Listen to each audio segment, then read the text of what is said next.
Presently, we have 9 members in that particular advisory body. We are also adding another 6 members to that particular advisory body. So recently we had a meeting with the advisory body. So every month we are going to meet. The aim of this particular body is to support all the alumni plus the student, the current students. So that is the aim of this particular advisory body. So again, you can give the feedback.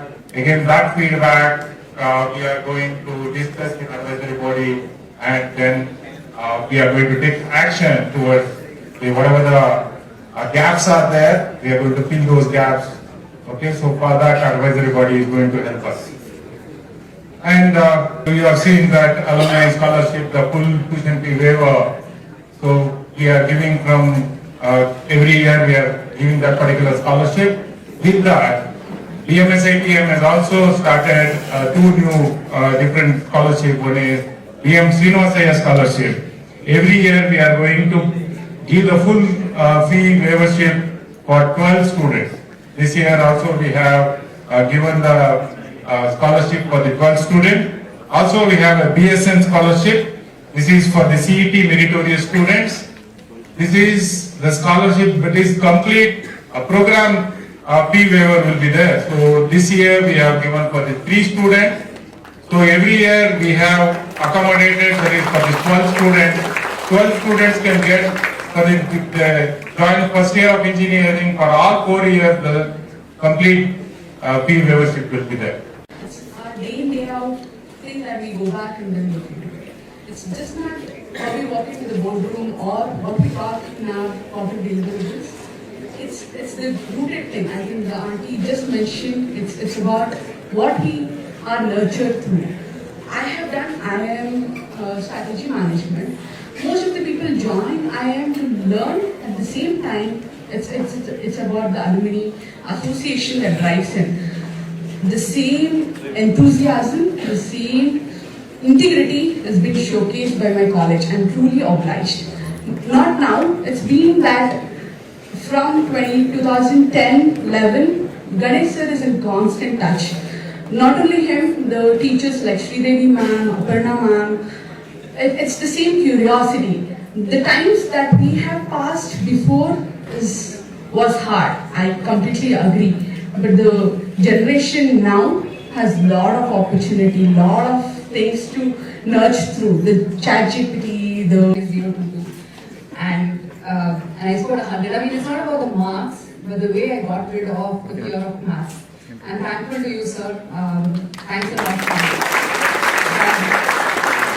one another memory. I mean, memories work in a very unexpected way, right? The khaki uniform and the mechanical workshop classes.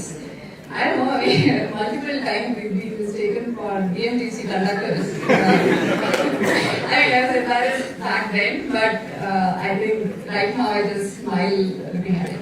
The other thing I was talking about was the open canteen that we had, the resort type of canteen, and how I used to look forward to coming to college and having vada dips and masala dosas and all that. Well, these are all small memories, but what actually stands out for me when I think of BMSIT is that I've always felt taken care of, right? I mean, this institution took care of me. When I say me, I'm talking on behalf of the students of my batch and I believe the rest of it. Be it in the quality of teachers that we had. Right? I've had very interesting conversations with my physics, with Anand sir here, Saraswati ma'am, Parimla ma'am, Vishaka ma'am taught us. I mean, be that or the quality of library that we had, and I believe it should be good even now. I do not find any other tech library in Bangalore as good as what we had back then. Be that the pre-placement activities that we had, we were very new, right? We were the second batch at that time. And I still remember other friends from other institutions not having the privilege that we had in terms of the grooming that we got. Our seniors helped us with GDs and all that. And then finally, when you talk about placement, I mean, at least I know of people, most of us had like 2 to 3 offers. And we're talking about a time when there was recession happening. right? So that's the way I got into IBM. Just thought I'll share a little bit about my journey. So I started off in IBM GBS as an application developer. I was placed through BMS IT. I was there for a good 3 years. My journey was not linear in terms of technology, in terms of how I went through it. I jumped technologies, at least 3 to 4 technologies, and I kind of finally settled down with data science about 12 years back. Right? It happened due to a relative actually being in IIMB doing his business analytics course, and then that's how I actually understood about data science. From there on, I moved on to Brilio. I was the head of innovation there, and I learned a lot during my tenure there at Brilio. Things like forecasting. For example, McD was our customer, and things like forecasting the number of burgers. Or say, for example, with Dweller.com, we were doing things like whether a house owner is actually going to transact and stuff like this. But what actually interested me was the domain of life sciences and healthcare, and that's what probably drove me to the current organization. I'm right now at Optum, where we are primarily solving healthcare problems. Now, Optum is I think it's a $400 billion organization. I mean, Optum's parent organization, UHG, is a Fortune 500 company.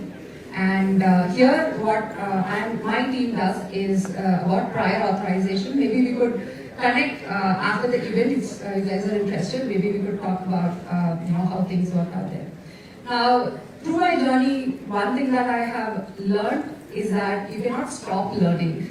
Right? I mean, the moment you stop learning, you start becoming irrelevant. At least in the IT industry, that's what I've seen, and that's what I have probably been trying to do. Learn is one thing. The other thing is how you connect it to solving people's problems.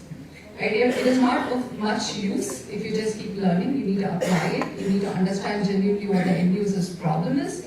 And that is where you would see yourself successful in a corporate world. I do definitely see the seniors here. So thank you all for coming, and firstly I would like to thank Dr. Sanjay, Anil sir, and the entire BMS IT management team for thinking and inviting me here and having me as a chief guest.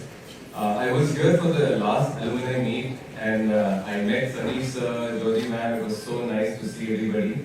So this time it was just natural for me to just come back. After a certain age and time when you're working, you feel like you want to go back to your alma mater, right? So that feeling came back to me. So it was like a natural thing for me to come back and be a part of this event. So thank you so much, sir, for having me over. I echo a lot of Indra's comments. It's great to bring back those memories, that gobi Manchurian in the canteen, studying for the intern, the exams in the lawn, and those long days and nights playing football in the basketball court. I remember all those good days.